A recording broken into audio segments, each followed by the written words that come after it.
Hi, my name is Rich. I use the he, him pronouns. You're watching my YouTube channel where I play amazing tabletop role playing games with friends. This is the second session of a game called Red Air, which I'm running as part of Star Wars Saturdays. I've named Star Wars Saturdays because it's my ongoing anthology campaign where every week we run a game set in Star Wars, but each month I will choose a different RPG. This is our 71st different RPG set in the Star Wars universe. It's fun. Going for 100. That's why I wanted to list out 71. We're in a new year, and there's no way I'm going to get to 100 at the end of this year. But it's good to have goals, friends. Red Air is something very different from our normal swashbuckling, daring do stories that we tell in Star Wars Saturdays. In that, Red Air is a Forged in the Dark hack, where it's a more stripped down version of Forged in the Dark, and the idea is that your characters. It's a Star Wars TIE Fighter pilot RPG with the serial numbers filed off for Red Air because Ryan, the game's creator, doesn't want to get sued out of existence. But I'm going to put the serial numbers back on, and that's what we're playing. The time frame for this game is a year or so, maybe 2 years after the death of Emperor Palpatine. So it's post Return of the Jedi, but not quite to the Mandalorian time frame for those who watch the Star Wars media. I'm really not cognizant on all the comic book stuff, so as catch can for me. I apologize. So it's this idea of we generally live within the Star Wars media of TV shows and movies. We're making our own canon. I'm pulling in some expanded universe stuff. The idea that there was a Moff by the name of Zinj who declared himself the warlord of the Empire, and he has a large slice of the galaxy, an Imperial Remnant, one might say. I thought that was pretty neat, and so I'm using that for our game. And all of your characters are part of Warlord Zinj's empire. So that is the setup. Just to be clear for anyone watching this video out of nowhere, the characters are not the players. The players, I know them all. They're great fellows. They're going to be playing terrible people. They are playing TIE Fighter pilots who are part of the Empire. We do have safety tools, and we've created some lines and veils and ask first. We do have X card as well. I encourage you to do that at your table. But just please know that we are playing a game where everyone is part of a fascist state. They are party to it. They are minions of it. They are soldiers within it, and that's not comfortable. But within it, we can tell some interesting stories, and it is all. It's a galaxy that's far away, and time was long, long ago. So, with all of that in mind, let's go around the horn. I'd like to have everyone, if you could, introduce yourself and tell us a bit about your character, like a sentence or two, because we're going to start off with downtime. So we'll get to know them a little bit more shortly. Let's start from the left-hand side of our wonderful character keeper, heading towards the right, which means that we will start off with you, Will.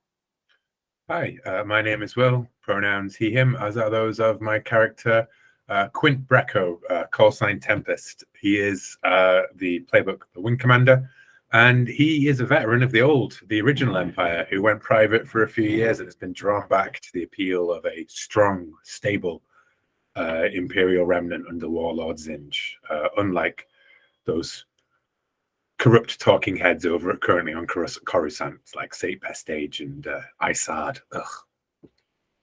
Oh, they're the worst. Literally the worst. Excellent. Thank you so much, Will. Next up is joining us for the first time in this series, David. Yeah, hi everyone. My name is David. I use he, him pronouns. I am playing Miro Vestian in the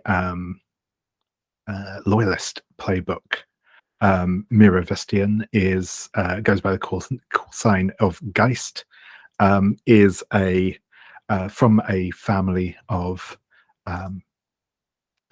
his father was an Imperial naval officer who fell into some disrepute shortly before the whole issues with the death of the emperor and so on and so forth.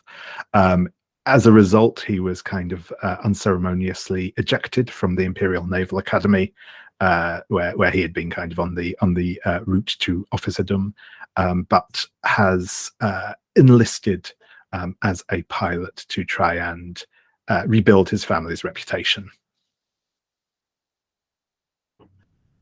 I like it. I like it. Some might say that you traded up, but those people will probably be a little crazy. Cody is last. Sorry. Andish, you are up next. Sorry, Cody, I got you all excited, but it's Andish's turn. Yeah, I'm Anders, he, him. I am playing Atrigan, call sign Riot, pronouns she, her. She is the prop playbook, which means she's bought into the propaganda. She's generally naive about politics. She just wanted to be a cool fighter pilot, and now she is. Yeah, that's not going to be terrible at all. It's no problem whatsoever. You went after some smugglers. It does help the galaxy out. You're doing good work. Good work, Riot. No worries whatsoever. Speaking of good and wholesome pilots, Cody, it's time for you to step to the mic. Yeah, I'm Cody. Hello. My pronouns are he, him. I'm playing the monster playbook. My character's named Akbar Harand, call sign Apex. He's just happy to be behind a billion credit machine that lets him do terrible, awful things. Have you seen what it looks like when you fire up turbo lasers on a Moncal transport? Oh, the power you feel in your palms. He's a bad guy, and he's after bad things. It is true. In our first session, we created characters, and you went on what I dubbed the negotiable sortie. There was a space station located in orbit over Makemte, which is within Zinja's empire. You were told that the Gravhammer, which is the transport ship that took you to the space station, would bring you in, and the orders were for you to take out the negotiable space station. Anyone who wanted to escape the space station as you were destroying it were welcome to, because that would spread the fear of the Empire against these terrible smugglers and pilots. You did so with alacrity, and were able to take down those vicious thugs, and a good number of them escaping in escape pods to spread the word of your terror. Good number, really. We didn't really do much in the way of attempting to warn them. We sort of, I seem to recall, before we could even issue a surrender notice, a certain member of our squadron just immediately shooting them as they were like, "Yeah, we surrender, no problem." Yes, they did try to surrender, and that wasn't in the cards. Yeah. I'll tell you. That wasn't in the bit of the mission that the monster listened to. Maybe we all heard the briefing a little bit different. Yeah.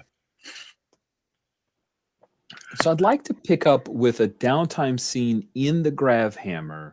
Anyone of our three pilots who were part of that sortie in the Gravhammer heading back to, and just to set things up a little bit more clearly for David and for anyone that's watching this for the first time, I'm going to present real quick here. Yeah, here we go. So the setup for your current detail, hopefully everyone can see. All right. So the setup for your detail is that you, as a unit, the Viper Squadron are all assigned to the Steadfast, which is a Dreadnought class heavy cruiser. The Steadfast is under the command of Commander Aiden Peavy, who's the captain of the Steadfast, and he's also in charge of the Gravhammer, which is a Gazanti class cruiser. The cruiser is too large to actually dock inside the Steadfast, but it is attached to, so it's a companion or it's some serving whatsoever. So you're currently on everyone except for, well, perhaps David, if your character, you want them involved, that's fine. We can just say that they were part of the sortie and that's okay. But the Gravhammer is under command of Captain Dama Jassard. The pilot for the Gravhammer is a Lepi, a rabbit, anthropomorphic rabbit creature who is only called Lieutenant Hopper. And there's a fire team of stormtroopers on board, as well as an engineer has a small team detached, a handful of other engineers. Grace Largo and then Corporal JJ is the leader of the fire team of stormtroopers. However, you usually spend your time here on the Steadfast under the command of Commander Peavy. The tactical is Lieutenant Zibrist, who is a Chiss. The helmsman is Lieutenant Sola Anrand. And then your favorite, everyone's favorite, the ISB agent on board the Steadfast is Lieutenant Commander Paul Dot. She's the head loyalty officer for the Steadfast, and make sure that you are seen as loyal or steps are taken to ensure your loyalty. The Steadfast flight group, you're basically your CAG or your head of all of the pilots is Lieutenant Commander Gray, Varco Gray, and there are some other pilots who you may interact with but are not part of your squadron.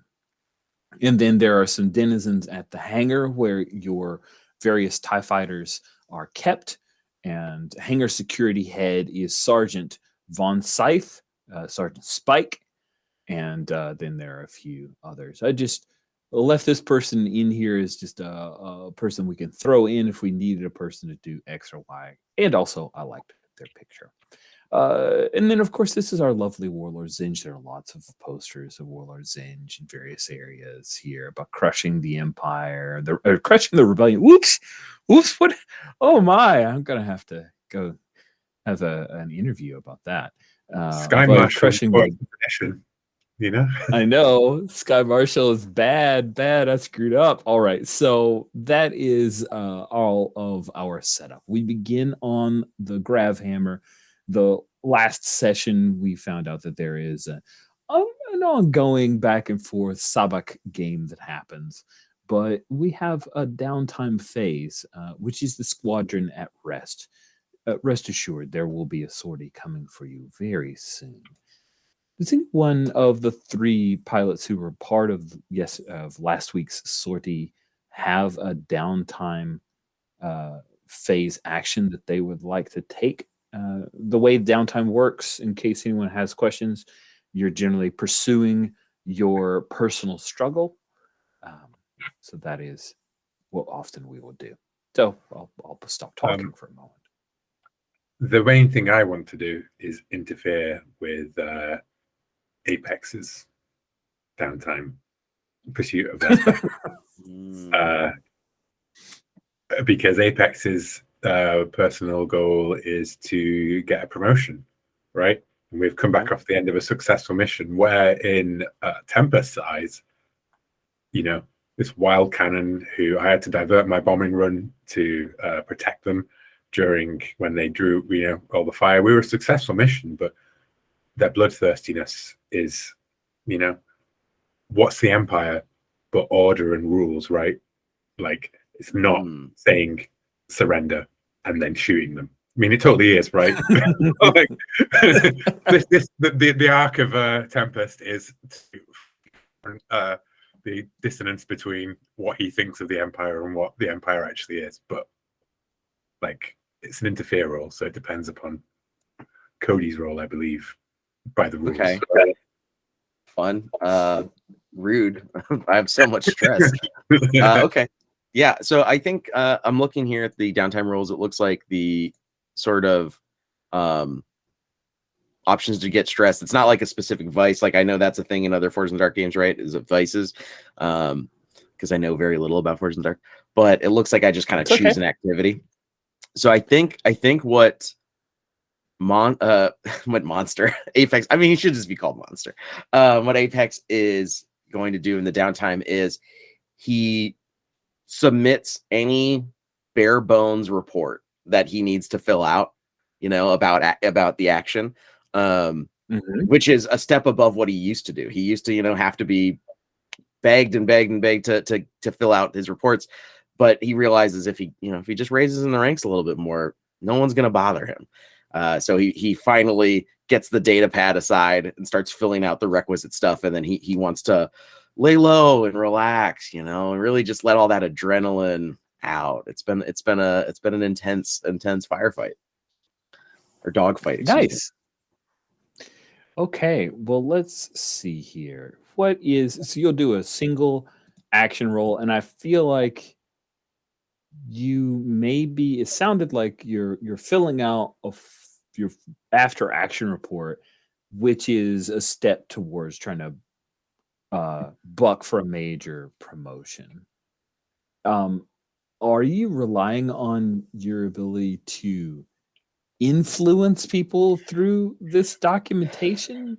No. So yeah, I don't think Apex has any kind of influence like that. I think it's but I'm happy to roll influence. You know I'm a sucker for rolling with my worst stat. You can. Another option is you could, if you wanted to say no, it was more about how I scanned and observed the battlefield, and you could try to use scan if you'd like. Again, in Forged in the Dark, you tell me what action you're. Yes, here's what it is. I'll be using my scan because I am scanning this. I'm scanning the sheet and looking for what they want me to say, and I'm answering that. I'm observing. Okay, what do they want to have? What do they want to see on this thing? Just so I can get them off my back. And since I'll be the first one done, won't that look good in their eyes? Because I'm rushing right to it. So yeah, I'll use scan. So I have one tick in scan, so that gives me 1d6, correct? Correct. One tick in scan, so you're rolling 1d6. Now, you have options to get yourself some more dice. If you want, you can spend supremacy to get yourself. It would cost 2 supremacy. You again, supremacy is going to go away during downtime phase anyway. So I mean, you might as well. Yeah, I'll go ahead and use 2. I'll use my last 2 supremacy. On top of that. Yeah. Okay. So I use my last 2 ticks of supremacy.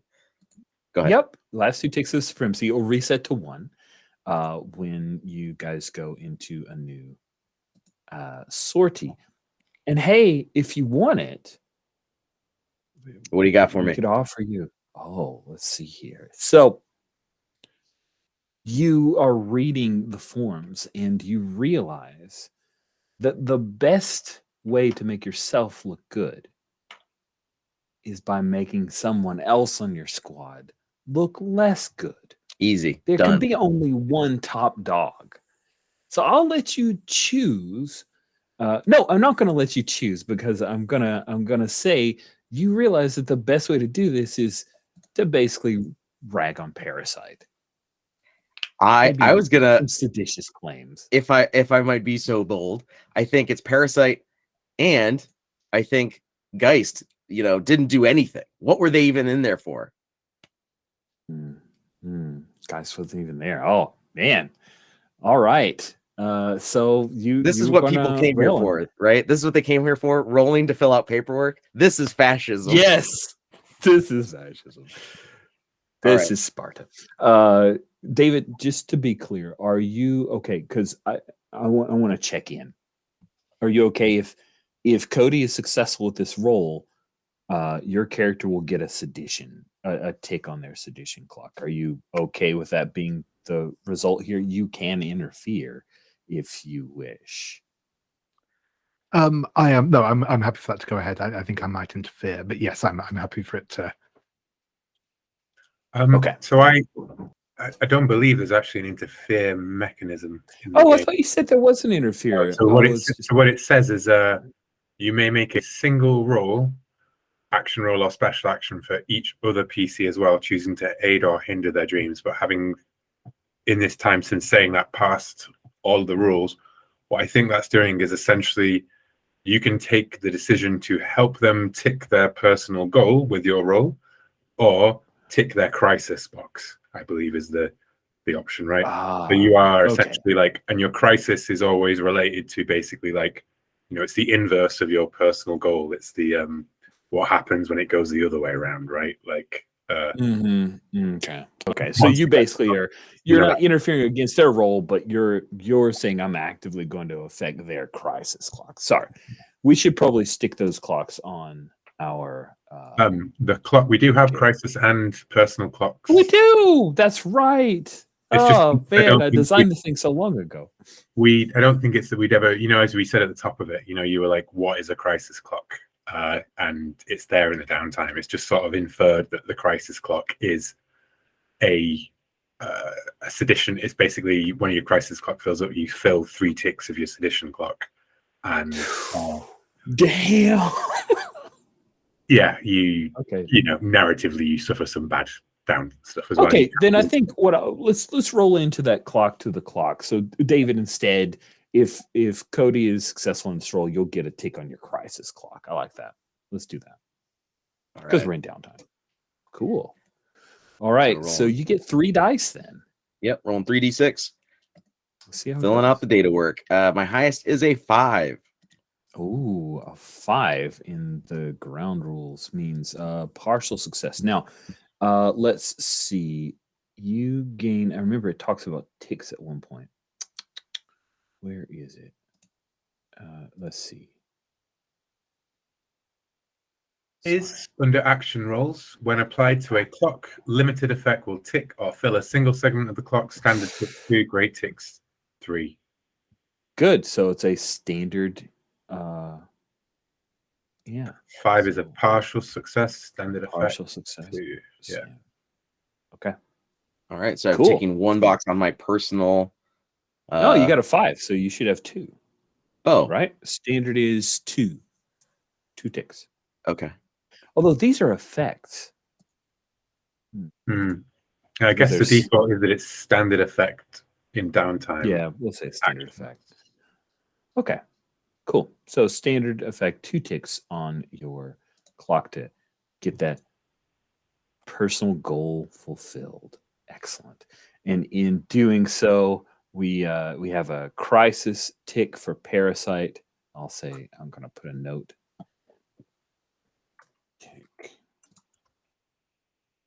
It could well be that partial, it's a partial success. You achieve your goal, but there's a consequence. Perhaps it is that, Geist and Parasite know that you've done that, right? Like, yes, 100%. I think Geist and Parasite both have better dialogues with the other people who are filling out forms. So when it's their turn, they're just like, "Did you see what this guy did?" 100%. That's perfect. Nice. Cool. Then that happens right after. Like that's during the flight on the Gravhammer back to the Steadfast. So, David, just to check in with Geist, were you imagining Geist was still on the Steadfast and we bring you in right here and now? Or were you on... were you basically the person who was in the background during all of the first sortie? I think just for my keeping track of things up, I think it'll probably make more sense if he was back on the Steadfast. Why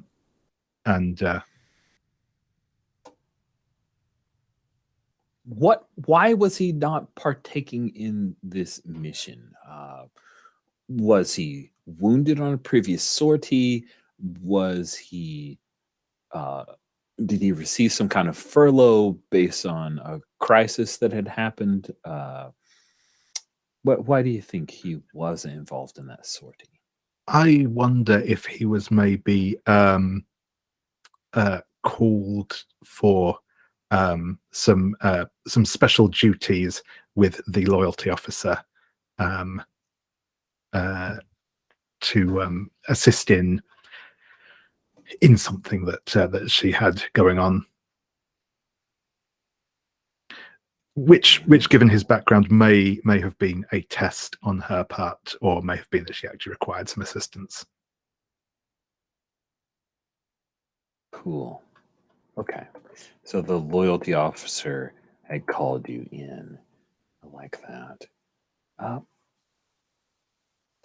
Let's see. So let's get to know a bit about Geist. We'll have you in that scene with the loyalty officer. Stark white floors, ceiling, very bright, very 70s mod, like the hallway in New Hope, everything along those lines, even white furniture. And there in her office is Lieutenant Commander Paul Dot. And she gets a little beep and is looking at her data pad. Oh, it seems that your fellow squad mate, Apex, has turned in his after action report already.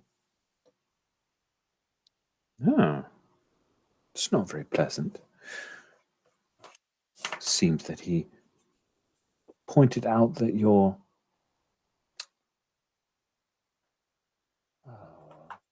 missing and needed, and caused the squadron to be less effective.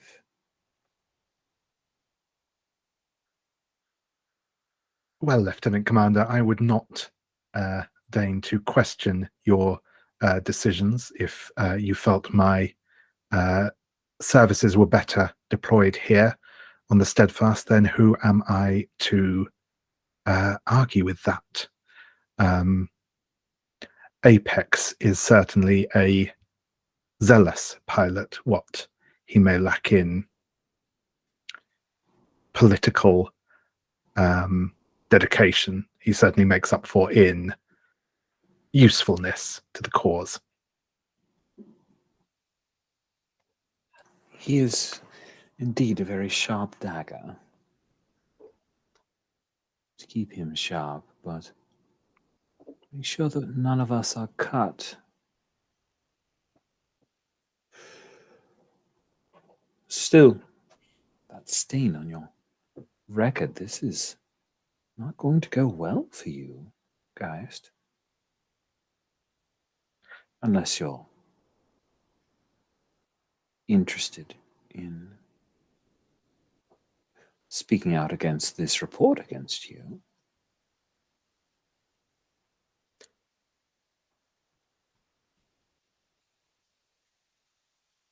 I think for the sake of the morale of the unit, it is better. I do not contest what is said. Certainly, I am a skilled pilot, and were I present in the action, we would have been able to achieve our goals more efficiently. Thus, I cannot argue with the substance of what Apex has reported there. I will, of course, endeavor to prove my value in our next mission.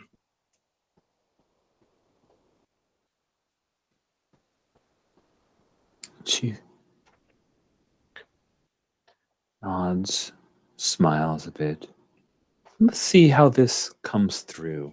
We'll see if this can help to allow you to overcome the stain on the family name. Which action do you think you're engaging in? You, of course, can narrate doing a few other things if you want to bring a different action in to try to work it. Sure. I'm just going to remind myself of them briefly. So, there are tools. You can't see them because it's all black, but if you hover over trigger, gauge, burn, calm, jink, and scan, it gives you some descriptions of what each of those actions can be used for? I think this sounds most like com here. I would Connecting, agree. mediating, and influencing. Yeah. We'll say that it's a standard effect. She did call you in to do this work, so she's not complicit in Apex dogging you, and you're trying to remove a stain. You helped her out. So I think standard effect here, which means you can get a couple of ticks on your personnel clock if you're successful. You've got one dot in com. Unfortunately, you only have one supremacy to start, and it takes two to be able to boost one of your own roles. You could call for some help from another member of your squadron, but they'd have to spend a supremacy to do it. Boy, Tempest sure has a lot of supremacy. Just saying.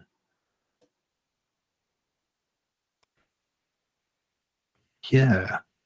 I think I am going to call in on Tempest to see if they will aid in this here, because I think that obviously as squadron leader, Tempest would have signed off on my my temporary assignment with the loyalty officer. I mean, I'm Mhm. actually Parasite, who's a squadron leader. Ah, But it is confusing because my ability is wing command. right. Yes. Yeah. I think I am the most.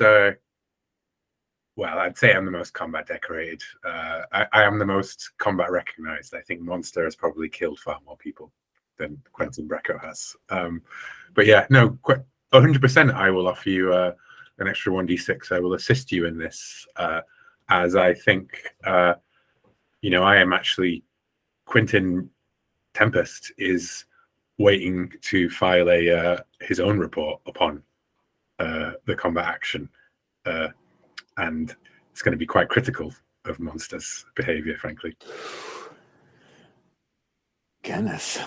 Cool. So then spend one supremacy, and that gains a second calm die for you, Geist.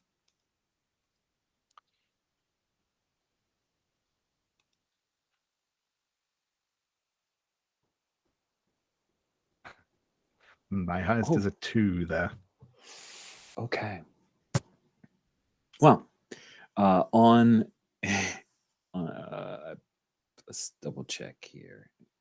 Ticks on a clock. So a limited effect will fill a single segment. So then we'll say an action will d6 for any tick a single highest. Apply to a clock, a limited effect will tick. So with a fail, limited. Let's see. Okay. So we will have you mark one segment of the clock. And I'm sorry that's a little unclear for me. I'm transitioning my like blaze in the dark brain to try to understand the setup here. It feels a little odd in that phrasing. But yeah, you get a little bit of an assistance from Tempest. Fill out the forms and your communication with. You didn't fill out any forms. Your communication with the loyalty officer. Yes, of course, it works in our interest to have you as part of the squadron.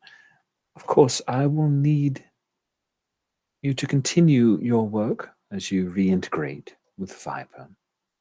If any of the members of your squadron are questionable, I would like to know. Especially Riot. We're concerned about her dedication. Of course, Lieutenant Commander, I shall ensure that our unit remains committed to the cause, and all and any problems are dealt with as a matter of importance.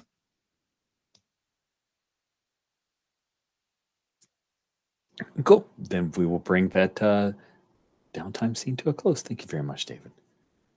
Right. We will swing to the grav hammer coming out of hyperspace orbit. Don't I get a Trolling downtime thing? Yeah. I just wanted to move some action. We're Oh, still. sorry.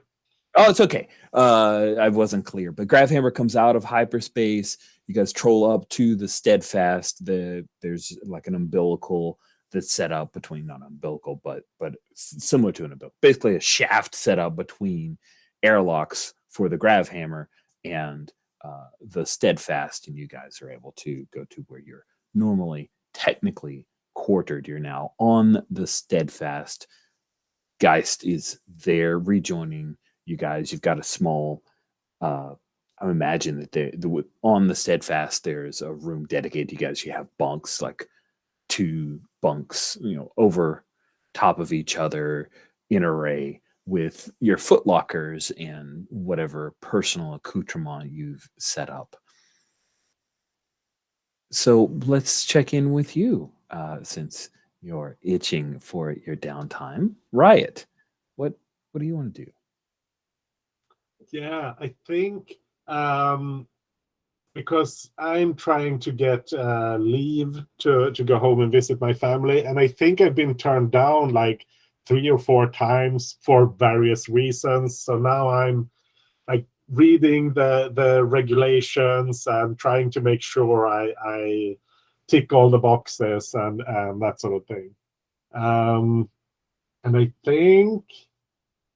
think I'm also going to ask Tempest for help. Like, hey, Tempest, Quentin, it says here I should have a recommendation from one of my squad mates or something. Do you know what this is about?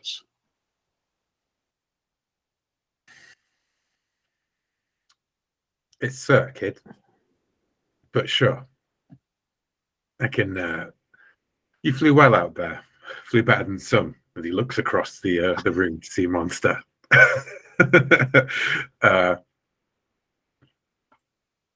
Sure. I'll put my name down. You deserve credit where credit's due. That's what the Empire's built. That's what the Empire's built on. Yeah, cool. Great. I owe you one. After the last Sabbath game, you owe me, I think, 300. But sure, who's counting? Oh yeah. We'll settle that the next time we're at the table. I'm sure. So I've donated you 1 supremacy. Yeah, cool. And I think I'm rolling scan here, like observe and focus, like really trying to make sure I'm doing everything right. So I'm rolling 2 dice. Can I also use my own supremacy? You can, but it costs more. You have to burn 2 supremacy to get yourself 1 more die. Will do that. And can I do that to get increased effect instead of... You can. You certainly can. Then I will do that. So I'll be rolling. There we go. There's our Force of the Dark Pro. I love it. Yeah. You are going from standard effect to great effect. Yeah, but I'm rolling 2 dice. So let's hope this works out. It does not. That's double 2s. That's not good. Yeah. So go ahead, and because we allowed on a limited or on a fail for the previous roll, you'll still get 1 tick. You just don't get as much effect as you had hoped. Yeah. You fill out your request and you receive notification that the Viper Squadron is already attached to an upcoming sortie, and therefore you are moved back in the queue. But rest assured, you soon will get earn the ability to have a furlough. And I'm curious, Riot, what you receive a notification from home. This is pursuant to your failed roll. Do you have a family member who is sick? They'll give you the choice. Do you receive notification the family member is sick? Do you receive notification that a particular area has been taken over by the Empire and is being repurposed, or that a family member of yours, inspired by what you're doing, has told you that they are signing up to become a stormtrooper? I think the middle one. I think this is my one of my younger brothers, the one who's closest to me in age, but younger. We correspond a bit, and he's writing that the farm next to ours has been expropriated for military purposes, and they've taken like part of our fields that were next to the creek or something. Like it was, we had an agreement between our families about who owned what, but the Empire, they just they took everything there. So now we've had to move the space cows to a different pasture and that sort of thing. You got Naboo and space cows. That's awesome. Love it. Oh, that's horrific and delightful. I love it. We'll need to name your brother at some point so that I can do bad things to them.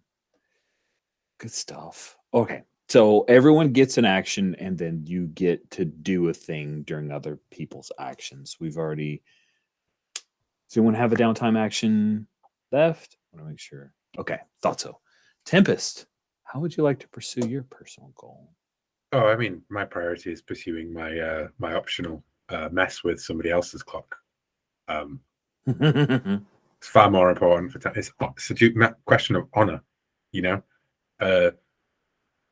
The security, the escort flyers from what was the name of the station again? The Negotiable. Engaging with us in good faith and communication, and Monster immediately flew in and began attacking. And yeah, he went straight in to head-on attack on the space station. Yes, he drew their fire, but it would mean that for him to come back, I had to divert my bombing run. He's a loose cannon. He's a maverick. He's not doing things. He's not following good discipline. And the Empire, when the Empire tells someone to surrender or be destroyed, it's putting the awe in there. What are we but our word? What does the Empire stand for but our words? True power is following through on what you say and meaning it, not changing every 5 seconds. Obviously, directly contradictory to all of the Imperial people that we see in the fiction. But, you know. So I would like to, I'd like to mess with him. I would like to sit down at that table with the officer after, Geist has filled in his report, and I would like to file a personal, complaint against Monster, our monster of a co-pilot, Apex. Sorry, Apex. Really throwing me. Okay, we keep through it. Monster's a great call sign. I just want to say. As you've seen, my call sign has been changed. It is Apex/Monster. Depends on the day. The Google Meet thing of not being able to rename really throws me. It has to be said. Yes, I despise that. So I think that's actually an attack. So I think that is a trigger roll. Oh, neat. Yeah, I like that. That sounds good. So you head in again to our pristine white office and sit down with Paul Dot to fill out and lodge your complaint, to passionately attack Apex's conduct. Yeah. Are you burning those last two supremacy that you have to give yourself a I guess I could do, or I could save that for my own one. What's more important to me, marking Apex's clock for crisis, or marking my it's marking Apex's clock for crisis, isn't it? Let's be honest. I will spend those to push myself. I will get them. So now I'm at 3d6, I think, right? Do you want to push yourself for another die, or do you want to increase your effect, which would increase the number of ticks? I was going to point out that actually in this game, it doesn't list increase your effect as an option for pushing yourself. It says gain +1 agility, add 1d6 to your action roll, take action even if you are taken out. So okay. Well then, default I rescind blade. Yeah. I just I basically need to roll a 6 to get the 6/6 to get the extra push effect. I think there. I think it's a bit dubious whether or not that's intended to carry on through to downtime actions, but it's up to the Sky Marshal, of course. Yeah, I'd say let's do it. I'm interested. Cool. So I will simply take the extra dice, I guess, in that case. So I am at 3d6. And I'd like to propose a danger zone here. Ooh, what's your danger zone? Well, I'm under suspicion. My time away from the Empire and everything, and this is all a bit rebel sympathy, isn't it? Really, to be honest, like they were just pirates. They were just things. The rules don't really apply. Naivety, principles, all those things. They're good on paper, but are they good in practice? An ISB officer like Paldat probably has a much more realistic view of the Empire and its means. So I would like to suggest I tick a clock on I tick my sedition clock and gain an extra die. I think we'll go with crisis instead of sedition, just because I like in the downtime using crisis to push to sedition, also filling crisis. Well, I hear what you're saying. You want to go faster towards it, so I'll agree to it. I'm mainly thinking if I fill up my force, I can have a good. If I fill up my 4th edition clock, there's a great thing for me to be doing in between sessions, right? Exactly. Yeah. So yeah, let's go with sedition as you had suggested. I feel like crisis is more like the failure of your personal goal. And I know that's related to my sedition, but you know what I mean? Like you can be on separate tracks of like, you're still trying to prove yourself, but I have my suspicions to, you've lost your chance to prove yourself in this case, sort of thing. So that's 4d6, I think. It is. You have a mighty good roll chance here. And nobody else has any supremacy to pay me back for that. Go.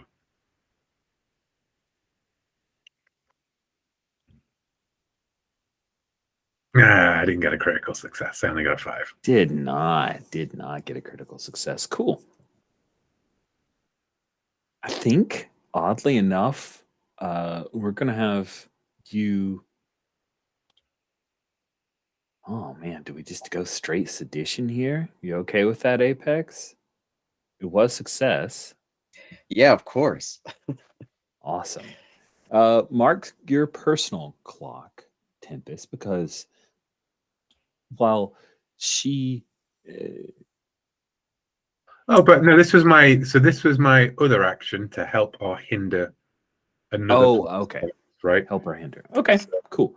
So there's 2 actions: help or hinder someone else, and with a die roll, not with spending supremacy, and then an action towards your personal clock. Cool. Yeah. Well, it is a to help or hinder. Where is it? Sorry. A single roll, action roll, or special action. So it's still a single action roll. So I could choose to spend my supremacy there or on my. So basically, what I think is you've got one option. You every session downtime, you're obliged to you may make a single roll to help resolve your personal struggle. You also may make another single roll to help another PC with their personal struggle or to advance their personal crisis. Is how I'm reading that, because the two poles of your downtime period are your personal struggle or your crisis, right? Mhm. And your crisis may go up if you fail your personal struggle rolls. Does that make sense? That's how I'm rationalizing. Kind of. Yeah, I'm definitely gonna need to, because I've got all the text right here and it's succinct, but it's not incredibly clear the total number you get. Like, I wish you just stay at the top. During downtime, you get this many actions, but it's Yeah. not. It describes a couple of different things you can do with your actions.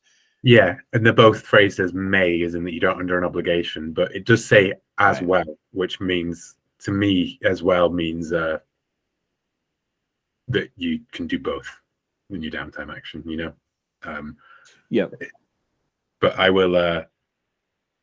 So I think I'm marking 2 on Cody's Yes. crisis clock. I think you are with a standard success. So, which is my it's basically working directly against his goal of getting that juicy promotion, of her goal, sorry, Apex's goal of getting that juicy promotion, right? It is the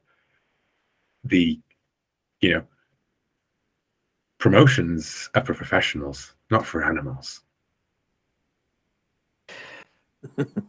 Was that 2 ticks on my crisis clock or 1? I'm sorry. it 2. is Perfect. Okay, let's. 2. Love it. Love it.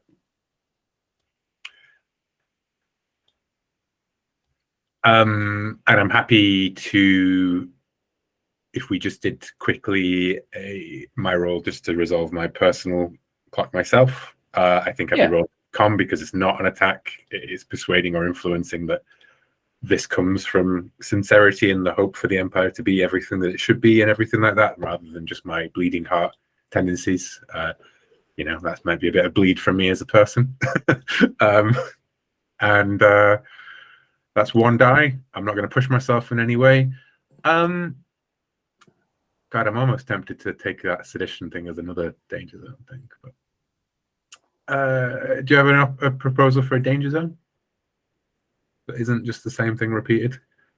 Yeah, I don't want the same thing repeated either. I also don't think it makes that much fictional sense for it to work both ways against me in the same way. Exactly. Like you're proving your loyalty and also being seditious. She definitely doesn't want that happening because it could come back to bite her. How about a tick of the stress clock? A tick of what? The stress clock. You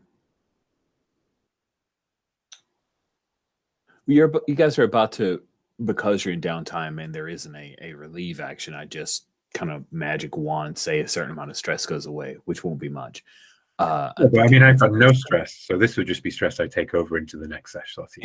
Okay, cool. Yeah. So let's have you take a stress. That's fair. As Paldat goes over my record and previous actions and things like that, like situations where I maybe killed people who were supposed to have surrendered and things like that. And I was like, under orders, well, they were truly rebels, and try and justify myself whilst. So 2d6. That's a 6. I get a full success. So I get to tick my personal clock. I think only twice. I don't think I had any ticks before this session. So I like how we're all ticking the personal clock in different ways as well. Like, it's where do you think that thing builds up? Cool. So thank you. I think I'm done with all of my. I achieved my goal with no consequences in terms of the struggle. I think it's fair for Apex to know exactly what Tempest thinks, because I think that Tempest will have got up in their face about it at some point as well.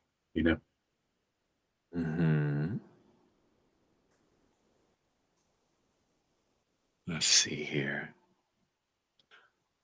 Oh, right. And in fact, Tempest is also going to have said, and the bomber that I was assigned,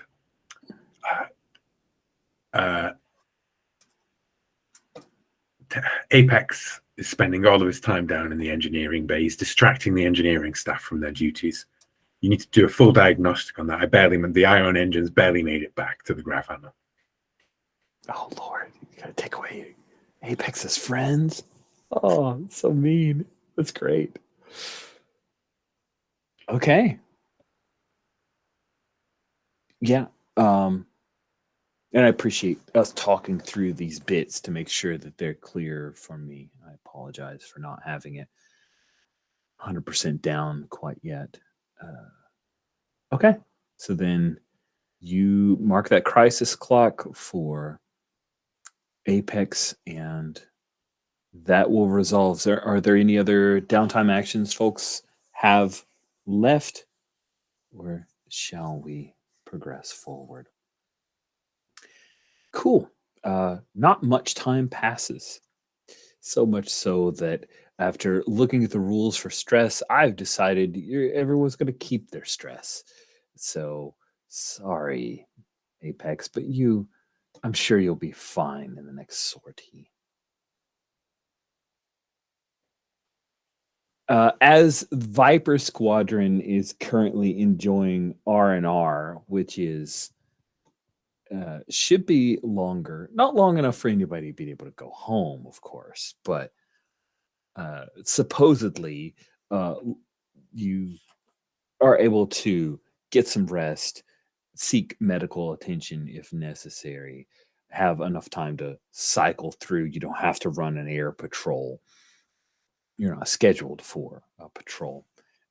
But then you hear rumblings of an Imperial vessel coming out of hyperspace, and soon you are informed, or even if anyone would look out of a porthole, you see that there is an interdictor. I've got a picture to show because I think the interdictors look amazing.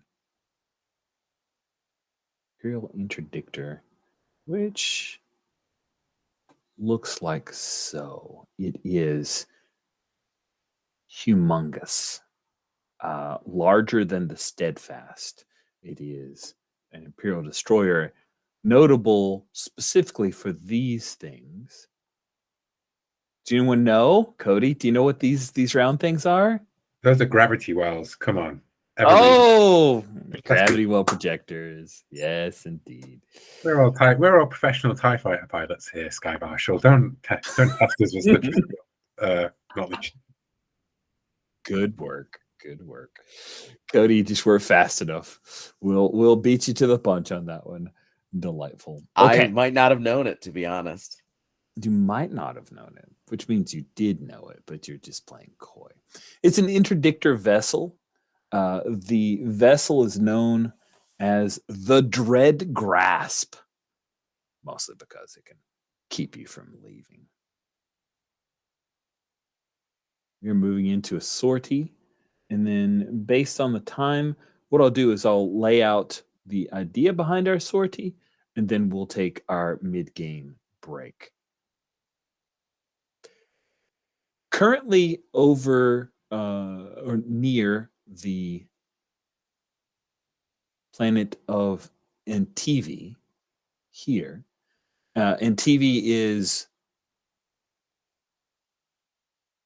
there is an ice station beta on NTV.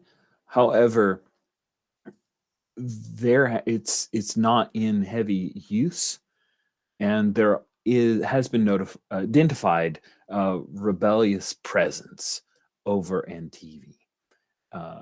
According to reports, the people of NTV had requested medical and food supplies, and a Nebulon B-class frigate known as the Liberation came in response to it. And it is a New Republic frigate bringing supplies to NTV. However, it was a trap. And the Dread Grasp, as well as the Steadfast and the Gravhammer, will be flying to NTV with the express purpose of taking out the Liberation itself. So the stakes are the Liberation must be destroyed, It is heavily protected by Rebellion X-Wings and A-Wings. If the Liberation escapes, the captain of the Dread Grasp will spread word of the failure, and it will be laid at the feet of the Steadfast, because it's only here as support to make sure that the Liberation cannot jump into hyperspace, which means that you will be doubling the number of ticks on your sedition clock for failure. So that is the mission. The Operation Clamp Down sortie is what we will do once we return from our mid-game break. So with that, I'm going to actually stop the recording, and then we'll start a new recording.